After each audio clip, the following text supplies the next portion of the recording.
जी next हमारे पास जो है स्लेव फ्लिप फ्लॉप जो है वो एक्टिव हो चुका हुआ है क्योंकि उसकी क्लॉक 1 हो चुकी हुई है एंड मास्टर जो है वो अपने डिसेबल मोड में चला गया हुआ है क्योंकि उसकी क्लॉक 0 हो चुकी हुई है।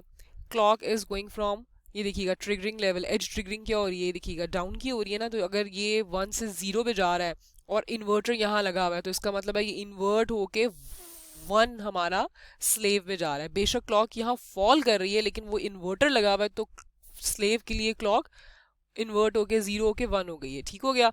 तो इस दौरान, इस ट्रिगरिंग के दौरान हमारा स्लेव फ्लिप फ्लॉप काम कर रहा है। स्लेव फ्लिप फ्लॉप काम कर रहा है तो उस दौरान हमारे पास क्या होना था, इनपुट्स जो भी अराइज हो चुकी हुई हैं हमारी मास्टर की आउटपुट को फॉलो होना है हमारे स्लेव पे। तो हमारा मास्टर की आउटपुट क्या थी उस टाइम पे, ये देखिएगा हमारे पास क्लॉक जब फॉल कर चुकी है तो मैंने आपको बताया है मास्टर फ्लिप फ्लॉप जो है वो डिसेबल हो चुका है। क्लॉक इज 0 तो मास्टर फ्लिप फ्लॉप क्या करेगा, अपनी नो चेंज स्टेटस में रह जाएगा। नो चेंज मतलब अटेनिंग द प्रीवियस स्टेट, की वाला प्रीवियस स्टेट मेंटेन रखेगा। उसने प्रीवियस स्टेट मेंटेन रखी। इस दौरान जब हमारी क्लॉक 0 हो रही है तो स्लेव ने एक्टिव होना है और स्लेव की आउटपुट हमारे मास्टर की आउटपुट को फॉलो करते हुए देखिएगा ये 1 है तो ये 1 हो गई है। ठीक हो गया। क्या हो गया हमारे पास, व्हेन आवर एस, ये देखिएगा एस इज 1, आर इज 0, तो हमारे पास फ्लिप फ्लॉप की पोजीशन सेट हो गई है। फ्लिप फ्लॉप की पोजीशन सेट कैसे हो गई है, हमारे पास देखिएगा ये आउटपुट हमें गेन हुई है ना अल्टीमेटली, ये वाली आउटपुट मैंने आपको बताया। ये बॉक्स होता है जिसके अंदर फ्लिप फ्लॉप्स लगे होते हैं और हमारे पास ये यूजर देख रहा होता है इनपुट और ये यूजर आउटपुट देख रहा होता है। तो क्यू बेशक स्लेव ने कॉपी मास्टर से किया है लेकिन जो हमारी मेजर आउटपुट बाहर हमें यूजर को शो हो रही होती है उस पर हमारे पास क्या आता है, स्लेव की आउटपुट आ रही होती है। देखिए स्लेव की आउटपुट यहाँ 1 हो चुकी हुई है, यहाँ उसने 0 दे दिया जो कि उसने बाहर निकाल दी है आउटपुट्स। तो ये देखिएगा हमारा फ्लिप फ्लॉप सेट पोजीशन पे चला गया है। ठीक हो गया।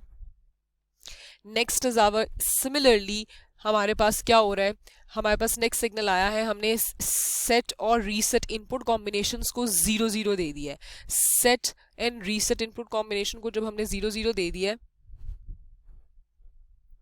ठीक हो गया। तो ये बात हमें, ये पूरा रेक्टेंगल अब इकट्ठा हमने शो कर दिया है क्योंकि ये वाला हमारा नो चेंज का स्टेट है। हमें ये बात मालूम है कि व्हेन आवर, देखिएगा क्लॉक सिग्नल मास्टर की बेशक 0 है, ठीक है, मैंने आपको ये बताया जब क्लॉक सिग्नल मास्टर की 0 है तो मास्टर अपनी प्रीवियस वैल्यू को ही मेंटेन रखेगा। मास्टर ने अपनी प्रीवियस वैल्यू को ही मेंटेन रखा।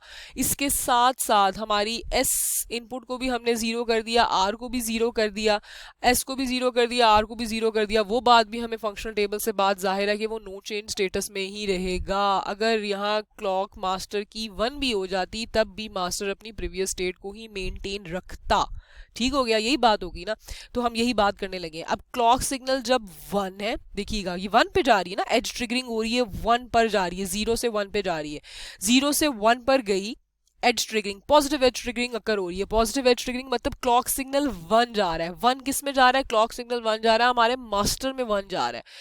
As triggering, positive edge triggering हुई, क्लॉक सिग्नल 1 हुआ जो कि हमारे मास्टर पे गया, इसका मतलब है मास्टर एक्टिव हो गया। इस पॉइंट पे मास्टर एक्टिव हुआ तो हमारे पास एस क्या है, इस पॉइंट पे एस हमारे पास 0 है, ये देखिएगा S is 0, R is also 0। तो हमें ये बात फ्लिप फ्लॉप के टेबल से पता है, when S is 0 and R is 0 तो हमारे पास फ्लिप फ्लॉप किस में चला जाता है, नो चेंज स्टेटस में चला जाता है। Clock is 1, as triggering, positive edge triggering, 0 से 1 हो रही है क्लॉक, ये देखिएगा 1 पे गई, एस इज 0, आर इज 0, इसका मतलब है मास्टर क्या करेगा, मास्टर एक्टिव हुआ। मास्टर एक्टिव होने का क्या मतलब है, उसकी क्लॉक हाई है, और क्लॉक हाई होने का क्या मतलब है, मास्टर ने अपने ऊपर मौजूद वाली इनपुट कॉम्बिनेशंस के अकॉर्डिंगली अपनी आउटपुट क्रिएट करनी है। इनपुट कॉम्बिनेशन क्या आ रहा है, 0 0, एस एंड आर रिस्पेक्टिवली, तो मास्टर अपनी प्रीवियस वैल्यू को ही मेंटेन रखेगा, मतलब वो नो चेंज स्टेटस में चला गया। अब मास्टर जो नो चेंज स्टेटस में गया है वो किस वजह से गया है, वो एस के 0 रहने की वजह से और आर के 0 रहने की वजह से, जो कि हमें फ्लिप फ्लॉप के टेबल से पता है। एस इज 0, आर इज 0 तो भी नो चेंज का मतलब मेमोरी स्टेटस ही होता है। तो मास्टर ने अपनी, ये देखिएगा ये प्रीवियस स्टेट थी ना मास्टर की, वही 1 लेवल वाली मेंटेन रखी, 1 लेवल वाली मेंटेन रखी। एंड व्हेन ये पॉजिटिव एज ट्रिगरिंग हमारे पास अक्कर हो रही है तो स्लेव तो डिसेबल होगा। स्लेव डिसेबल होने का मतलब है उसको क्लॉक 0 जा रही है। जब उसको क्लॉक 0 जा रही है तो इस मोमेंट तक के लिए स्लेव ने अपनी प्रीवियस वैल्यू ही मेंटेन रखी है। ये प्रीवियस वैल्यू मेंटेन रखी है इसने, ठीक हो गया। अगला हमारे पास क्लॉक जो है ये लेवल 1 तक रही, ठीक है। जब तक ये लेवल 1 तक रही, ये देखिएगा एस भी हमारे पास 0 ही रहा, आर भी हमारे पास 0 ही रहा, मास्टर हमारे पास अपनी प्रीवियस वैल्यू को मेंटेन रखता रहा। स्लेव हमारे पास वैसे ही डिसेबल है क्योंकि उसकी क्लॉक सिग्नल अगर मास्टर में 1 जाती है तो इन्वर्ट होके क्लॉक में 0 जाती है, स्लेव में क्लॉक 0 जाती है, और स्लेव में क्लॉक 0 जाने का मतलब है कि खामोशी के साथ अपनी स्लेव अपनी प्रीवियस वैल्यू को लेके बैठा रहे, तो वो अपनी प्रीवियस वैल्यू ही लेके बैठा रहा हुआ है इस टाइम, ठीक है।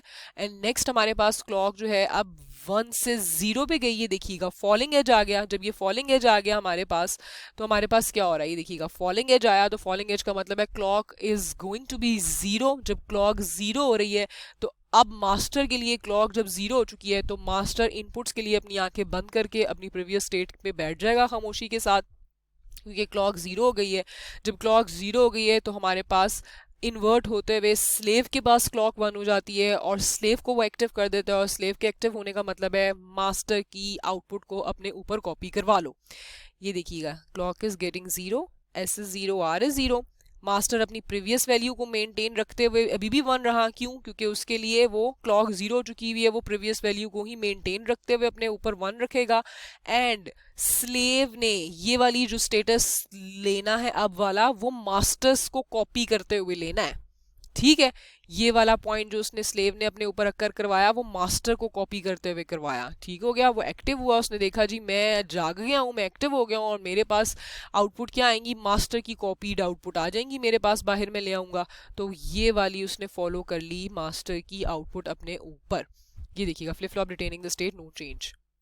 अल्टीमेटली क्या हुआ, हमारे पास ये प्रोसेस कायम दायम रहा कि हाई इनपुट ऑफ क्लॉक मतलब 1 जाना और क्लॉक का 0 जाना, और depending on the input combination हमारे मास्टर ने अपनी वैल्यूज आउटपुट की रिटेन रखी, और उसकी वजह से स्लेव ने भी हमारे मास्टर की वैल्यूज अपने ऊपर करेक्टली कॉपी करवा ली, ठीक हो गया।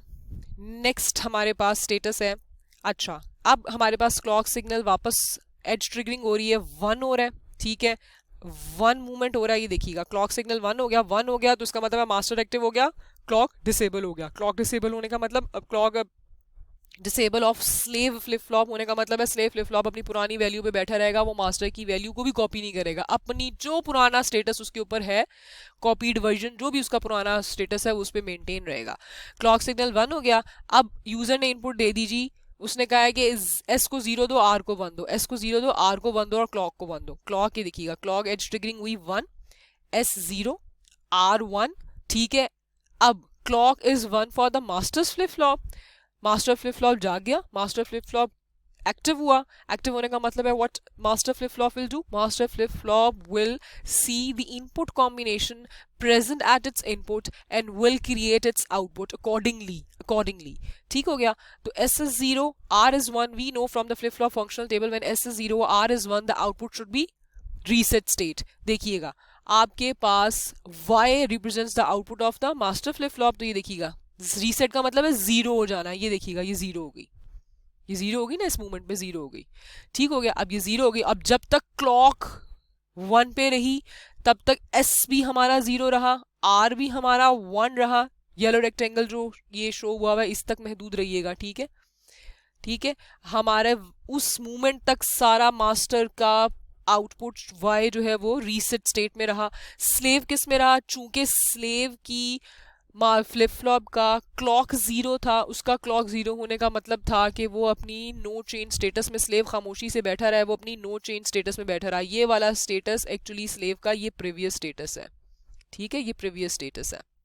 नेक्स्ट अब क्या हो गया, अब हमारे पास क्लॉक 1 के बाद 0 पे फॉल कर रही है, ये एज ट्रिगरिंग है।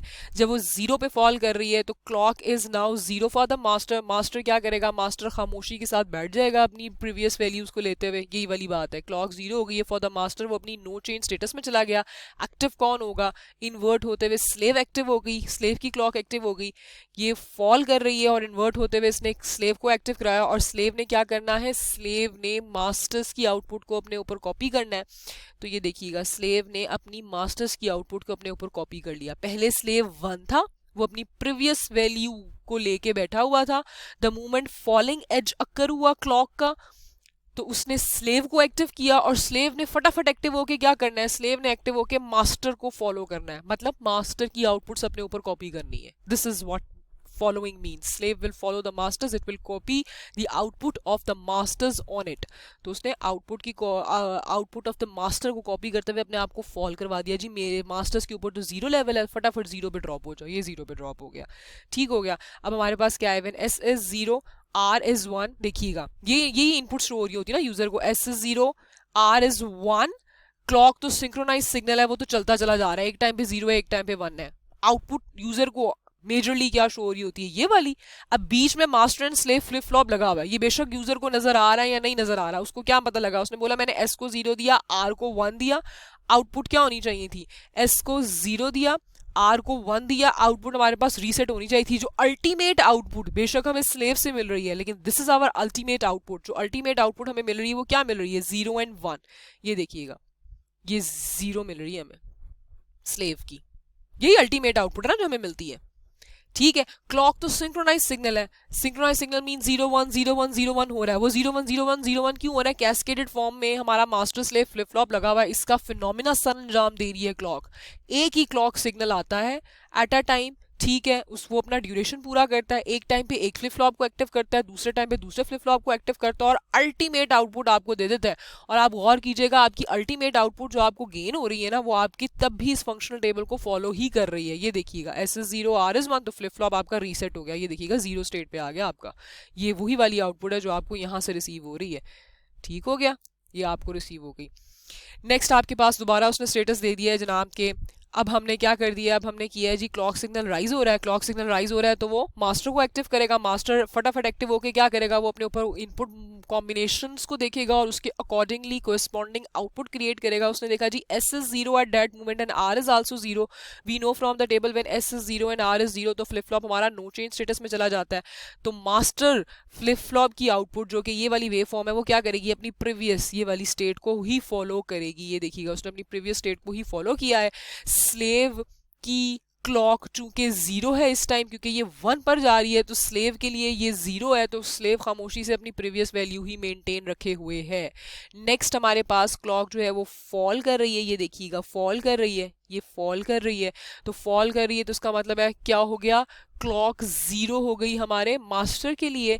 मास्टर खामोशी के साथ अपनी प्रीवियस वैल्यू को लेते हुए ही कायमो दाइम रहा. ये देखिएगा प्रीवियस वैल्यू ये थी ना इसकी, इधर से लेके इधर तक जीरो थी, उसने यहाँ भी अपनी प्रीवियस वैल्यू जीरो ही रखी है. देखिएगा क्लॉक सिग्नल यहाँ ड्रॉप हो चुका है और यहाँ तक वो जीरो रहा, तो यहाँ तक आपका मास्टर की आउटपुट भी जीरो रही एंड मास्टर की आउटपुट जीरो ही रही by retaining its previous state. Clock zero हो गई है जो कि वन हो गई स्लेव फ्लिप फ्लॉप के लिए. जब स्लेव फ्लिप फ्लॉप के लिए क्लॉक वन हो गई है तो स्लेव एक्टिव होने का मतलब है it will copy the output of the master. तो इसने अपनी आउटपुट मास्टर की इस टाइम क्या है, जीरो है, तो स्लेव ने अपनी ये वाली आउटपुट कॉपी की है मास्टर वाली आउटपुट यहाँ से लेके यहाँ तक. ठीक हो गया. When S is 0, R is 0, the flip flop retaining its no change state. तो क्या no change state अक्कर हो रहा है हमारा, ये देखिएगा हमारा no change state ही अक्कर हो रहा है. S is 0, R is 0, S is 0, R is 0. Ultimate output which we have gained after passing through these master and slave flip flops वो ये है जिसमें Q is 0. तो देखिएगा Q is 0 हमारी previous state ही maintained है. यही बात हो रही है ना, देखिए previous state ही maintained है. अच्छा, नेक्स्ट फिनोमिना में हमारा दोबारा वही है कि क्लॉक सिग्नल जो है हमारे पास हाई हुआ. क्लॉक सिग्नल हाई हुआ तो मास्टर एक्टिव हुआ. मास्टर एक्टिव होने का मतलब वो डिटेक्ट करेगा मेरे पास ऊपर इनपुट्स क्या है. इनपुट हमारे पास यूजर ने दी है S is zero R is zero. S is zero R is zero means no change.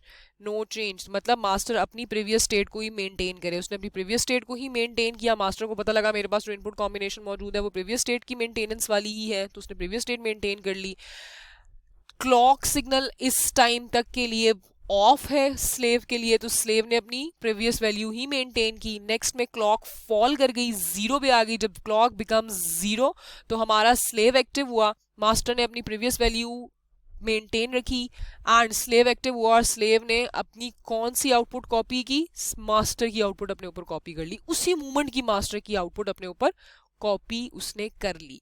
ठीक हो गया. यहाँ तक वेव फॉर्म आपकी सिंपल चलती चली जा रही है. अब इसमें एक ऐसा फिनोमिना है जो कि एरर भी क्रिएट कर सकता है, जिसे हम वन स्कैचिंग फिनोमिना भी कहते हैं. वो हम देखते हैं कि वो क्या है और वो कैसे इसके अंदर डिटेक्ट हो सकता है।